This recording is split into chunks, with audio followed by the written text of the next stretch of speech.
Hello and welcome to the weekly newscast by First Ukraine. My name is Victoria Zabiyan and we are ready to present you news for outgoing week.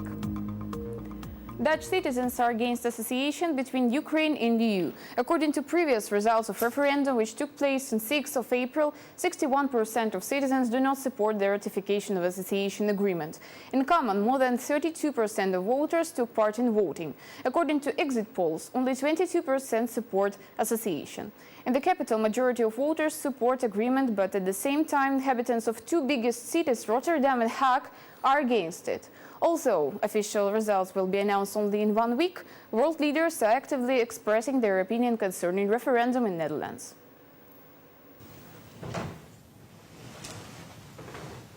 The Netherlands cannot continue ratification of the association agreement between Ukraine and the EU, so said Dutch Prime Minister Mark Rutte, and remarked that a lot of time is needed to discuss the issue with the government, parliament and European partners.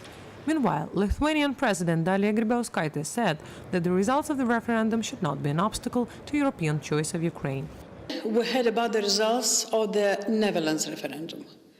We all wished they were different. However, now is not the time to lose hope or question Ukraine's European choice.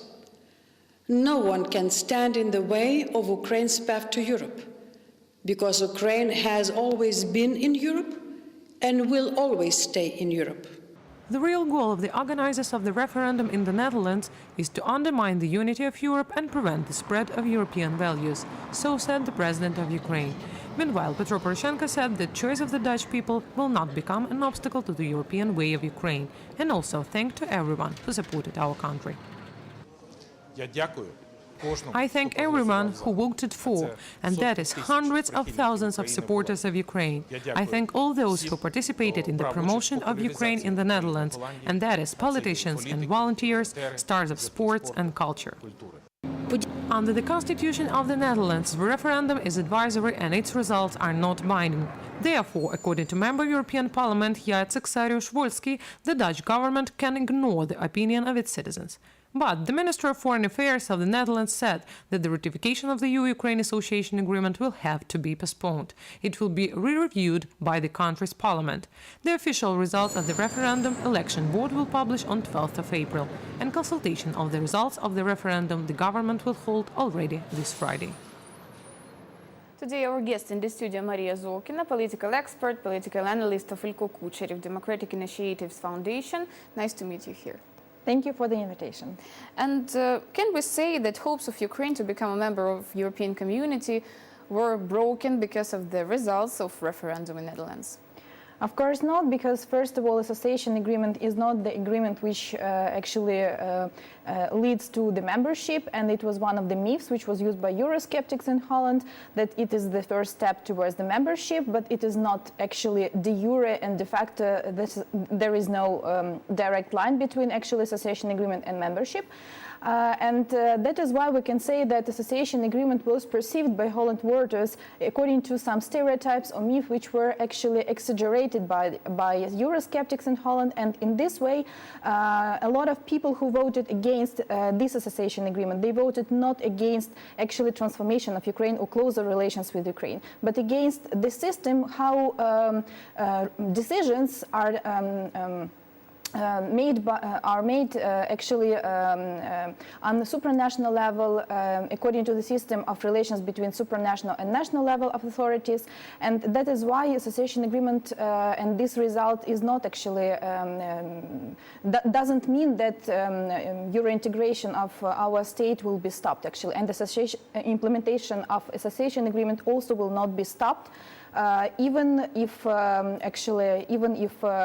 Dutch government decides not to ratify for the second time this agreement with Ukraine. Can we say that there is some misunderstanding within the European community, because as we can see, authority of European countries, they support Ukrainian European future, and on the other hand, European people do not support such a decision, and they do not want to see Ukraine as a part of this community. So, is it true, and what can Ukraine do with this?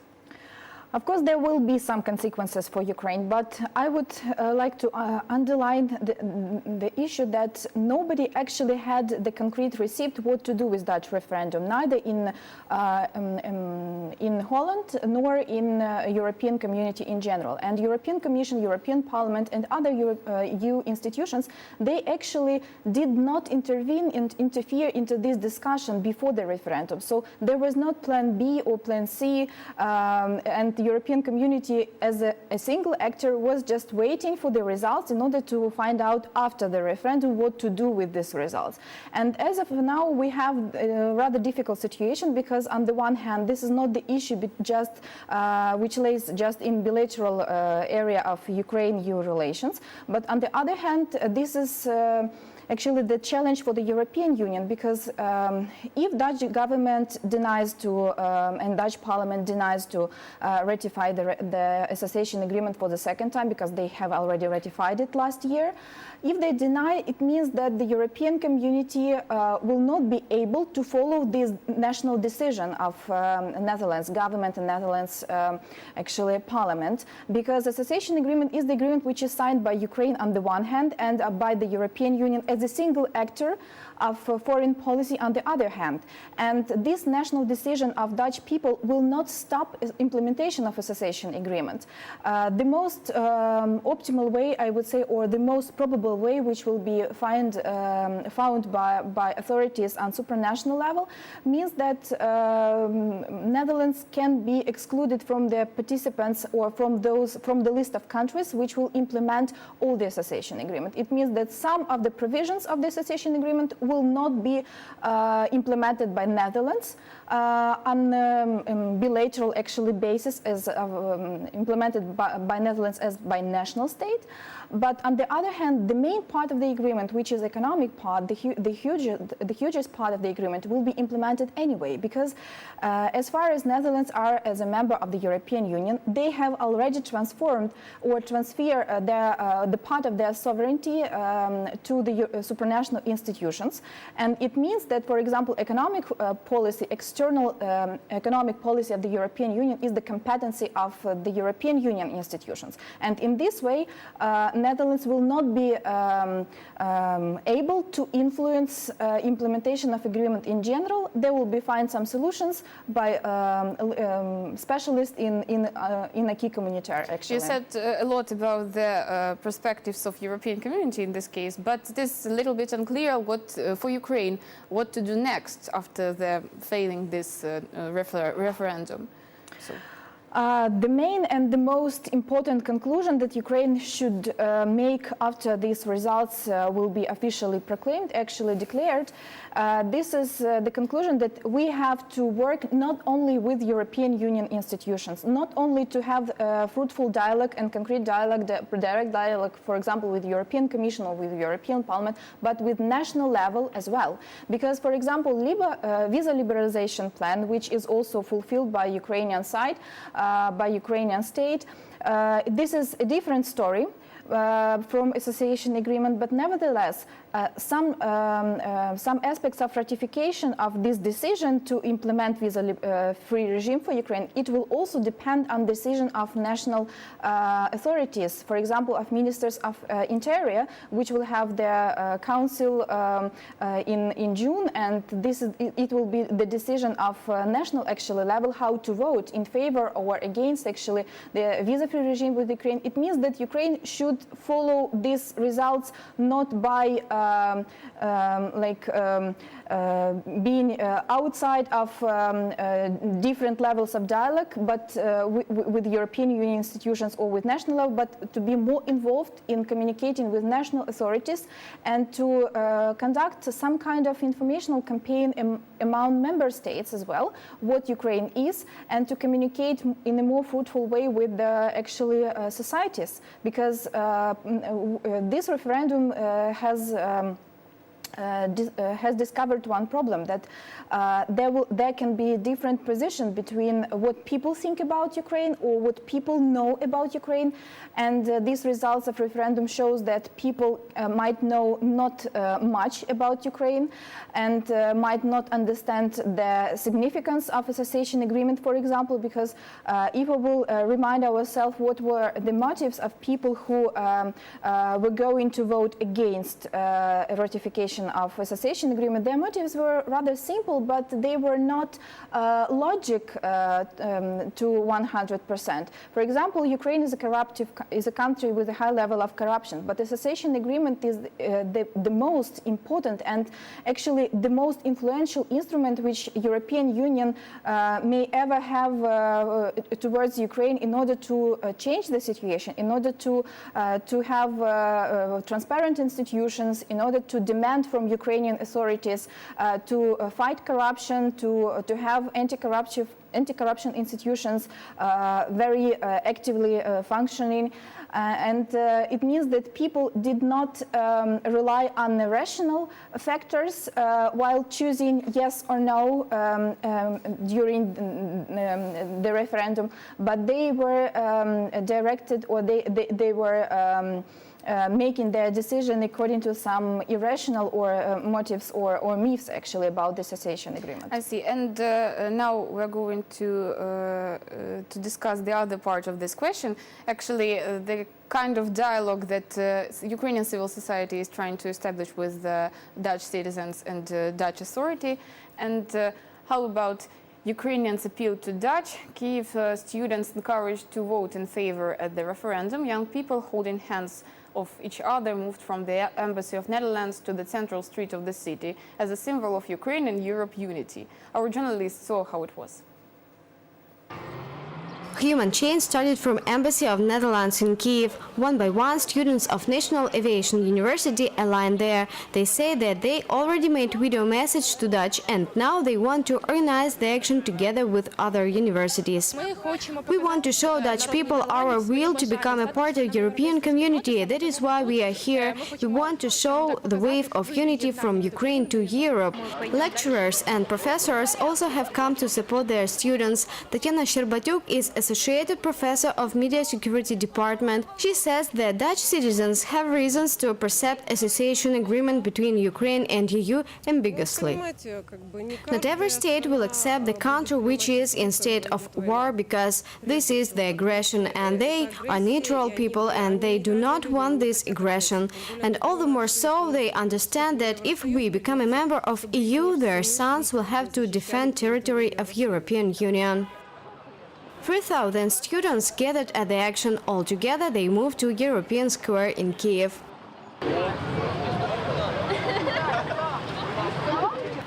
Students say that Dutch perceive Ukraine in negative way also because the anti-Ukrainian propaganda in medias. I know about scandal that happened concerning pictures as if they were stolen by Ukrainians in Holland. But I cannot say that it is true because now there is a hybrid war and a lot of events concerning this. I think that Dutch people are high educated and they should understand it and orient on global goals. We do these actions not just for fun. We express our position and this position is taken into account there. They see that we want to Europe and they listen to this. So do you think such actions can be efficient in our case? I think that such actions and such campaigns might be efficient, but not in a short-term perspective. Like several days before the referendum, it will change nothing. And honestly speaking, in the case of this information campaign, which was held by Eurosceptics and populists in Netherlands, such campaigns at some point even could be harmful, I would say, because it was not about identity, it was not about the desire of Ukrainians to become a part of the European community, it was not about European values, it was about myths or stereotypes, or I mean informational campaign in general, or it was about rational motives, whether it is beneficial for the Netherlands as for the state to have closer relations as a member of the European Union with Ukraine Ukraine on the other hand. And in this case, these reasons, I would say, that we are the part of the European community, that Ukrainians year by year start feeling themselves more and more Europeans in terms of their identity, or in terms of like we are part of the European community in general. It didn't work actually, because the main part of the questions which were put on the agenda during, for example, open discussions which were among supporters or opponents of association agreement in Netherlands, they were about free trade area, they were about migration, they were about relations with Russia and so on.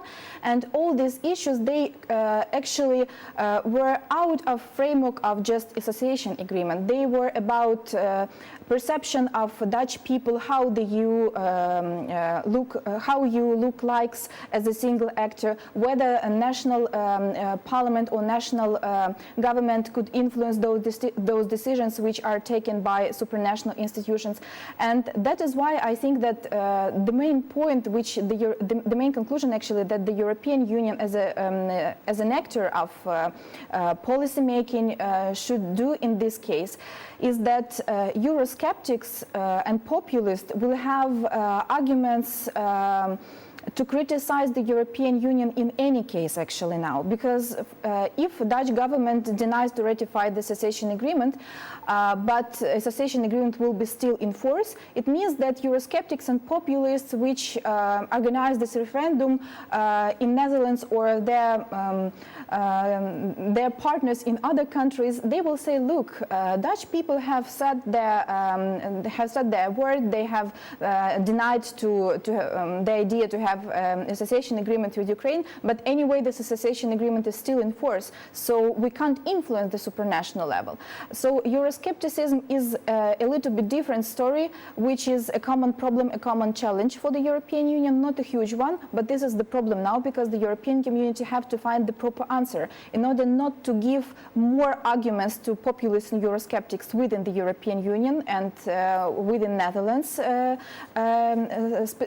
especially, but on the other hand to have association agreement in force as it is now actually.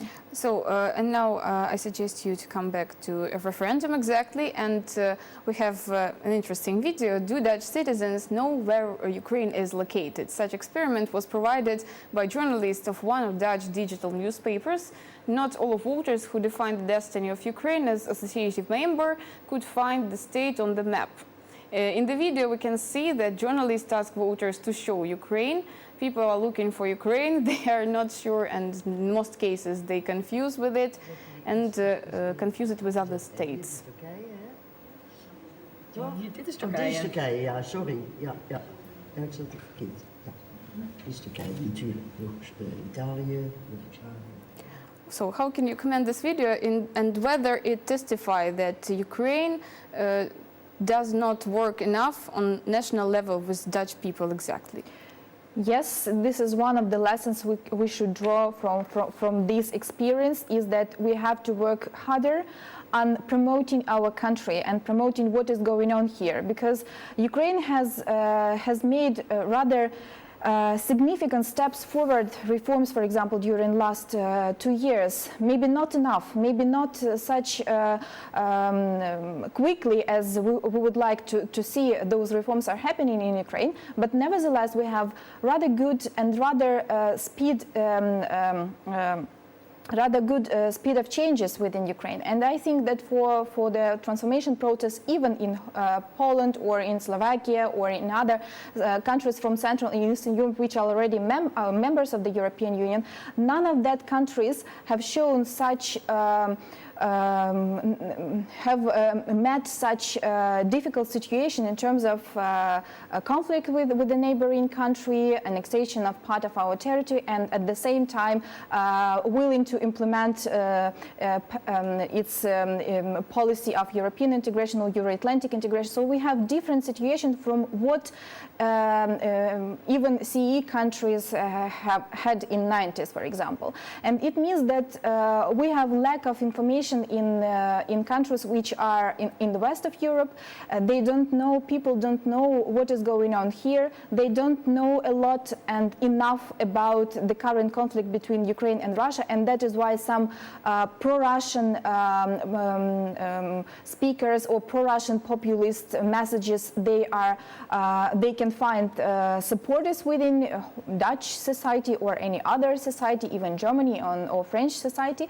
And it means that we have to work harder on promoting the idea of what is going on here within our country on the national level. And this is the challenge, because there are a lot of stereotypes and there are a lot of myths, and I think that we have rather difficult situation, because in the European Union we have always some competition between two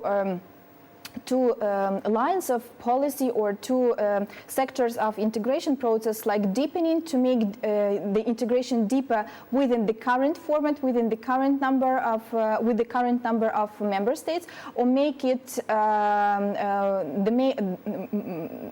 more emphasis on broadening the European Union. And I think the fear that association agreement will be the first step towards membership, it was exaggerated and it was hyperbolized by opponents of association agreement, but it doesn't mean that the European Union in relation to Ukraine has chosen broadening path, actually. And it is also one important aspect in this regard, because I think that the European Union have, as of now, it has the results of unclear policy towards the Ukraine. We didn't hear any clear perspective on whether Ukraine will be the member of the European Union. No official perspective. Yes, we didn't have problems with Russia on a political level until 2014. We didn't have hot discussion within the European Union. It was unclear whether the European Union as an actor is ready to absorb Ukraine as a member state in the future. And that is why those myths around membership, which was actually presented as a second step after the association agreement, that myth took place within the discussion about the association agreement. So European Union should also make very important conclusions on how to deal with non-candidate and non-member states on the one hand, and with national authorities of member states on the other hand. Especially if they are near the border. Yes. Thank you very much for comprehensive explanation from what's happening in the Netherlands. And our guest in the studio was Maria Zolkina, political expert, political analyst of Ilko Kucherev Democratic Initiatives Foundation. Thank you very much. Thank you. Near 400 journalists from different countries published investigation about offshore companies net simultaneously. In common, 140 people are involved into this case. There are 12 representatives of states, presidents of states, famous politicians, their relatives, businessmen and sportsmen among them. Ukrainian president is also in this list. State Fiscal Service has begun to inspect the offshore companies of Petro Poroshenko. At the same time, General Prosecutor's Office and Anti-Corruption Bureau do not see anything illegal in this case. Lawyers of Petro Poroshenko stated that existing of these offshore companies is not the violation of law. More details watching the following story. The withdrawal of assets of the company Roshan to the offshore is a preparation for its sale. This is an answer of lawyers from Avelum Partners hired by Petro Poroshenko to address issues about Roshan upon the request of journalists of Ukrainska Pravda. Lawyers also say that Poroshenko did not have to declare these companies. Please be informed that the share capitals of foreign companies were not paid up, shares owned by the client had no par value and therefore were not subject to declaration under Ukrainian laws. Even after the asset is transferred into the blind trust, all income will be paid to a Ukrainian company, not to an offshore one. Therefore, all taxes will be paid in Ukraine. The funds will remain in Ukraine pursuant to Ukrainian legislation and banking regulations. At the Anti-Corruption Bureau and the Prosecutor's Office say that they have no authority to conduct investigation against the president. However, in advance, they do not see elements of a crime in the creation of offshore companies by Petro Poroshenko. According to preliminary analysis, our employees came to conclusion that in the actions of the president, the components of a crime are absent, but we have no authority to hold on the investigation on these facts as to come to a final conclusion. But neither the Prosecutor General nor our colleagues from National Anti-Corruption Bureau have no right to conduct investigations related to the President of Ukraine in accordance with the Constitution. The power to initiate an inquiry in this case belongs to the members of Parliament. Deputy Speaker Oksana Suroid has already proposed a parliamentary temporary investigative commission. However, analysts are skeptical towards the future results of such inquiry. I do not remember any of temporary investigative commissions which were finished with some dramatic consequences for the suspected, or by consequences for some event. In practice, it all comes down to public PR for the initiators of members of the Commission. On the other hand, it is about making certain events and certain situations open to public. Lawyers say that business through offshore is a common practice, but not for senior officials of the country. Створення офшорного бізнесу – це є достатньо легальний механізм, якщо ми говоримо про діяльність, яка пов'язана з бізнесом The підприємств. creation of offshore business is quite a legal mechanism if we talk about the entrepreneurs. When it comes to presidents, prime ministers or heads of various political parties, there is a special level of detailed attention. It is impossible to imagine that in some civilized country, president or prime minister has a right to become a public founder of a company registered in offshore jurisdiction in another country. Юрисдикції в іншій країні неможливо. According to experts, the loss from stories Poroshenko's offshore firms are likely to be only a cost in public image, as for him personally, so for the country at large. Petro Poroshenko claimed that he used offshore companies not for evasion of payment of taxes. He said about this during the press conference in Tokyo, where he has official visit. President explained that registration of Russian company is the offshore area was needed in order to pass the control on this business to Rothschild Bank. Petro Poroshenko assured that created companies do not have registered capital and any operations were not provided through them. Also, Ukrainian president asked journalists not to compare him with other subjects of the Panamanian documents case. This is very simple. Normally, the offshore account uses secretly to minimize the taxpayers. With these cases, everything was absolutely opposite way. Immediately when I became a president, I declared that all my businesses I put in the absolutely transparent, blind trust with one of the biggest investor bank in the world. The lawyers prepare the SPV where we transform all the actives publicly, and they put it in they take it in the operation for transparent, blind trust of my main property to be separated from my political activity and the term of on the time of my presidential term. Story with Panamanian offshores is not Ukrainian but global problem. It was said by representative of EU in Ukraine, Jan Tambinsky, answering the question whether this information influenced the attitude of EU to Ukraine and President Petro Poroshenko. According to Mr. Tambinsky, now appropriate structures have a deal with this case. Authorities of several European states have started to investigate cases of money laundering, which was highlighted by world media on 4th of April. There are France, Great Britain, Spain, Austria, Sweden, Belgium, Norway and Netherlands. In common, these countries evaluated results of international journalistic investigation in positive way.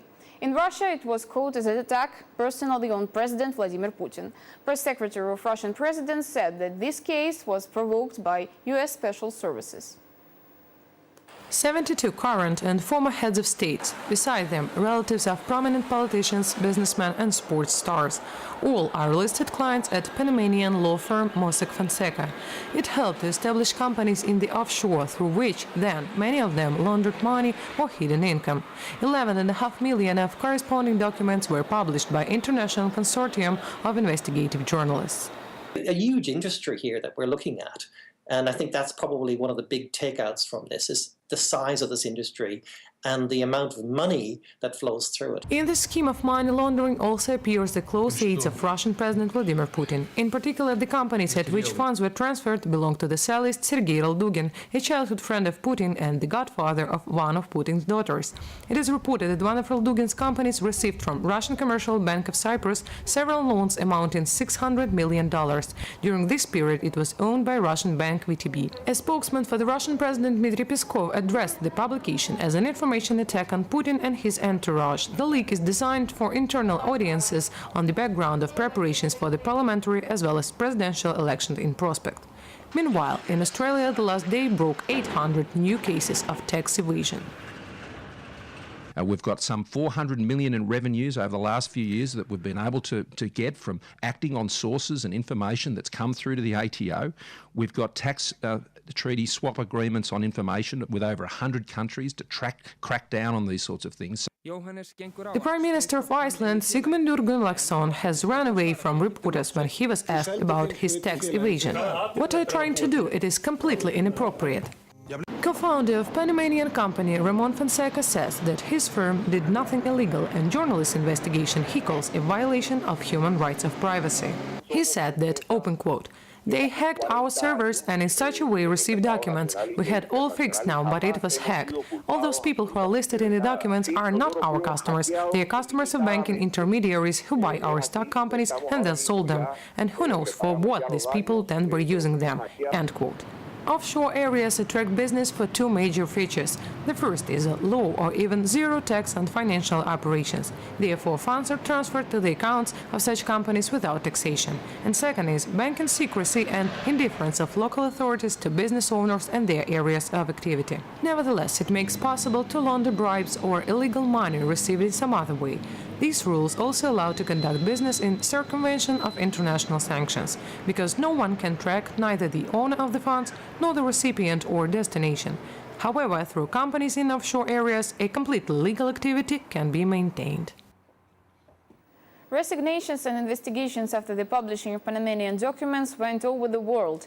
What is the reaction on published offshore archives? Watch in the following story. Panama wants to make its financial system transparent. International expert commission will work on it. It was said by President of the state Juan Carlos Varela. He made a speech in which he said that he will not allow media which ban situation around offshores to define the destiny of his country. Previous week, biggest world media published millions of documents which testify that Panamanian company Mossack Fonseca helped its clients to launder money, avoid sanctions and not to pay taxes. Because of offshore archives, head of Austrian bank Hypo Vorarlberg handed in resignation. Also, financier claimed that he 100% assured neither bank nor himself never violated law and conditions of sanctions. Besides Hypo Vorarlberg, also Austrian Raiffeisen Bank International figure in Panamanian documents. Regulator of financial markets of the state at once after publishing of archives had begun the investigation concerning these two financial institutions on case of money laundering. One more resignation in International Football Federation. Head of Ethics Department Juan Pedro Domiani left his position. He is accused in corruption on the grounds of Panamanian documents. On 3rd of April, Federation has started an internal investigation. At the same time, in Iceland, new Prime Minister is temporary. The government was handed by Minister of Agriculture and Fishing. Elections of cabinet ministers will happen in 6 months. The previous head of government handed in resignation because of offshore investigation. Thousand citizens demanded for firing him during the protest actions.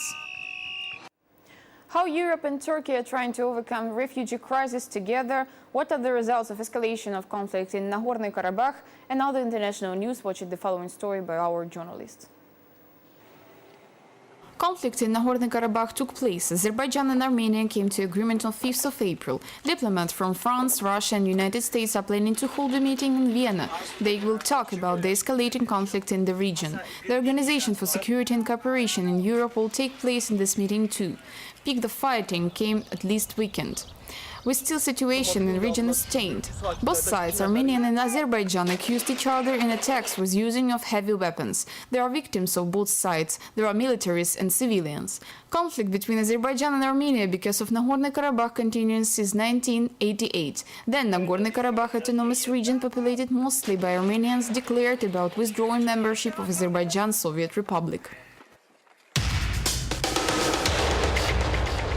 Greece has started the return of migrants to Turkey. Since 4th of March, 220 refugees were sent from the Greece islands, Lesbos and Chios to Turkey. They had come to Dikili harbor. Then authorities are planning to send them to south city of Osmaniye. At the same time, 16 Syrian refugees from Turkey had come to German city of Hanover.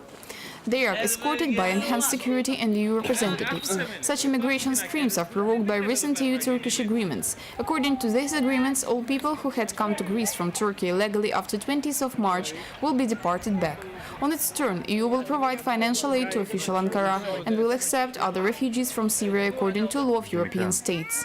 The goal of this agreement is to distress European countries because some of them cannot manage with influx of refugees. Michelle Obama planted Rowan near White House. Besides students from different states, Deputy Head of NASA and astronaut Katie Coleman also helped the First Lady. They landed on bed the same lettuce which were grown in the International Space Station. Spring near the presidential residence at last for Michelle Obama. Her husband cadence ends on November.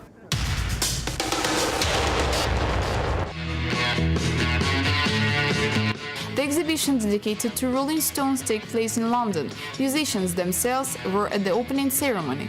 In the gallery, organizers created the reconstruction of London apartment where Rollings used to live. Also, visitors could see the guitars, on-stage dresses and backstage equipment which was used by musicians. The exhibition is open till September, so it will be shown in more 11 countries of the world.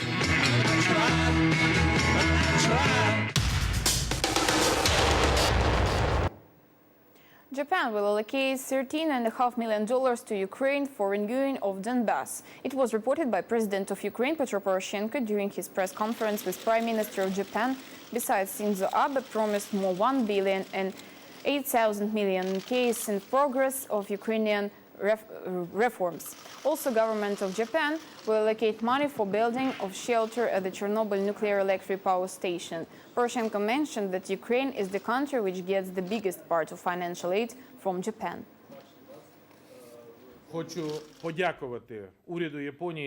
I want to thank government of Japan and Prime Minister for providing financial, technical and humanitarian aid for Ukraine. In particular, we are grateful for today's discussion to allocate new tranche of humanitarian aid for renewing of eastern regions of Ukraine. I am glad to report that we achieved some agreement to continue dialogue concerning gradual simplification of a visa regime between Ukraine and Japan. The situation in eastern Ukraine remains stably tense. ATO headquarters reported that for the current week, an armed confrontation with pro-Russian separatists tend to escalate. Every day there are attacks across the front line. The most intense area is Avdiivka. Terrorists don't leave attempts to take a strategic industrial area from which the Donetsk route can be controlled. The first and second window, on the left. Well, give them works.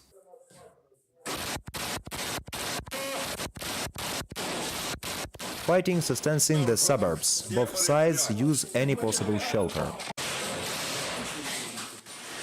These separatists don't know who they get in. Every day Ukrainian soldiers have to fight off dozens of attacks. Termination of shelling and shooting in Avdiivka is disturbingly rare.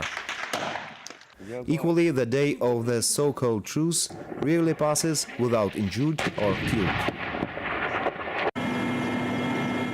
A military helicopter is sent to pick up the wounded from Avdiivka.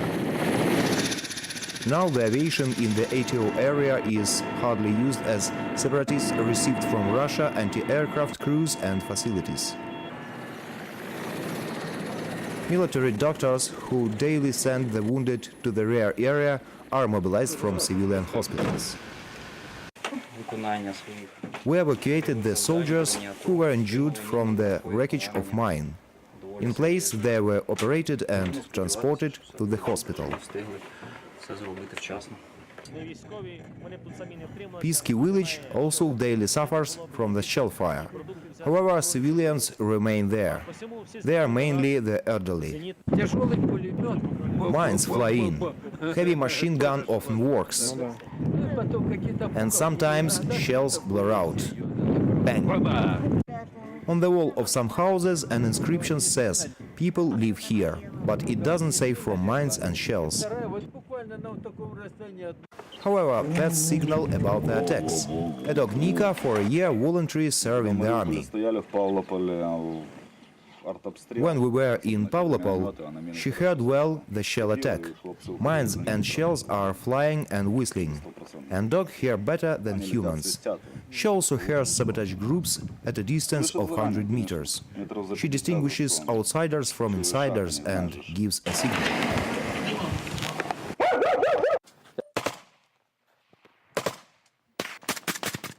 Sentence on Nadia Savchenko case has entered into force on 5th of April. Ukrainian pilot refused to appeal on decision of Russian court.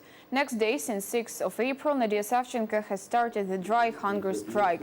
She started that all trying to feed her by force will be accepted by her as tortures.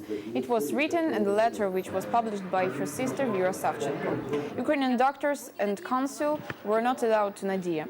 As it was told by advocate Mykola Polozov, Nadia Savchenko could be transferred to Ukraine if official Kyiv admits the decision and appeals in the appropriate way to Russia. The other variant is to exchange Ukrainian pilot during the diplomatic negotiations. During the hunger strike, Savchenko stays in the pre-trial detention center. She will not be transferred to prison settlement. Court of Russian Federation admitted Nadia Savchenko as guilty in death of Russian journalists in Donbass in summer 2014 and in illegal crossing of Russian border. She was sentenced for 22 years of imprisonment. New scandal happened in Crimea after a long campaign against the director of the Feodosia Museum of Antiques. He was fired without explanations. Colleagues and activists in Feodosia say that the real reason is his pro-Ukrainian position. More details in our story. Long-term director of Feodosia Museum of Antiquities, Andrei Yevseyev, was released. He worked in museum for almost 13 years. Yevseyev wrote this message on his Facebook page. Last 3 months as director of the museum, I had to work against dirty deploying campaign with deletions to Department of Combating Economic Crimes, based check of audit sector that more resembled to prosecutor's accusation, with backplay letters for president and prime minister and howl of trolls in media, Yevseyev wrote. In January 2016, museum staff published open letter to Russian President Vladimir Putin, in which they asked to save their institution from radio attacks by the city administration. In this appeal, in particular, they discussed the campaign which launched against director Andrei Yevseyev on purpose to release him from his post. According to the public opinion of the city, Andrei Yevseyev was a prominent supporter of Ukraine. He was actively opposed to a referendum of independence of Crimea. He is supporting the integrity of Ukraine, and it is the main factor of his resignation. Feodosia Museum of Antiquities is one of the oldest museums in Europe. It was opened in 1811. 1 in 68 children are diagnosed with autism spectrum disorder, and the majority are bullied and isolated in schools. In Ukraine, children with special needs are assessed by a panel of experts. If the child does not finish the given task or cooperate, he receives the diagnosis of mental retardation, and it's offered the place in the institution. In Ukraine, as in many other countries, it was the parents of the children on the spectrum who started the movement for recognition of their children's special needs.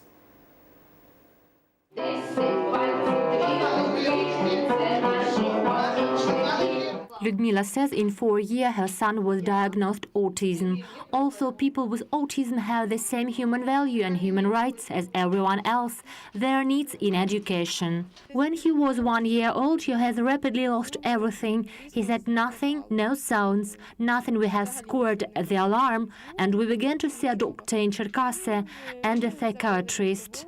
Maria says later she discovered her daughter was diagnosed autism, and she was not the only one. There were hundreds, possibly thousands, of unteachable children in Ukraine.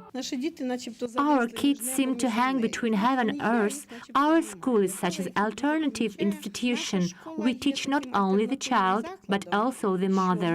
Teachers, play therapists, Psychologists teach children how to eat, dress, and communicate. Timur doesn't speak, but psychologists taught the boy sign language. Many children with autism have undeveloped or poorly developed at all spoken skills. That communication skills can serve as a substitution for language, such as alternative methods of communication, gestures, pictures, or symbols. The process of assignment is humiliation for the parents and stressful for the children. However, some things haven't changed. There is no single state educational or social rehabilitational program. We need parents to be very active, very active. They should struggle for their children. They should do everything possible to implement all the laws we have. We have good laws, but we need to implement them. So people should go to the authorities to write everything, to get answers in written form, and then go to the court. Recommended refer to this application to the school administration at least 6 months a year. During this time, we'll be able to create all the conditions necessary for the child. After their child is diagnosed with ACD, the parents are advised to teach their children themselves at home or hire them own teachers. Services are almost not existent, and children with ACD usually do not go to school. When the director of the school refused me, cutting the fact that there is no funding, I was advised that I can apply in all institutes protects children's rights. Despite these stumbling blocks, the movement for the rights of the children with ACD has started in earnest. Though sometimes the parents have been thrown back from hope to despair and unite their efforts with open-mind specialists. Together they will move forward from despair to hope and eventually create a bright future for their children with ACD in Ukraine, where all can develop their potential and be welcomed in society. She is ready for Eurovision. Singer Jamala, who represents Ukraine at the song contest in Stockholm, told about her performance. According to her, it will help people who do not understand English and Crimean Tatar languages to feel the emotions which are painted in the song 1944. Also, she has already chosen the dress for her performance.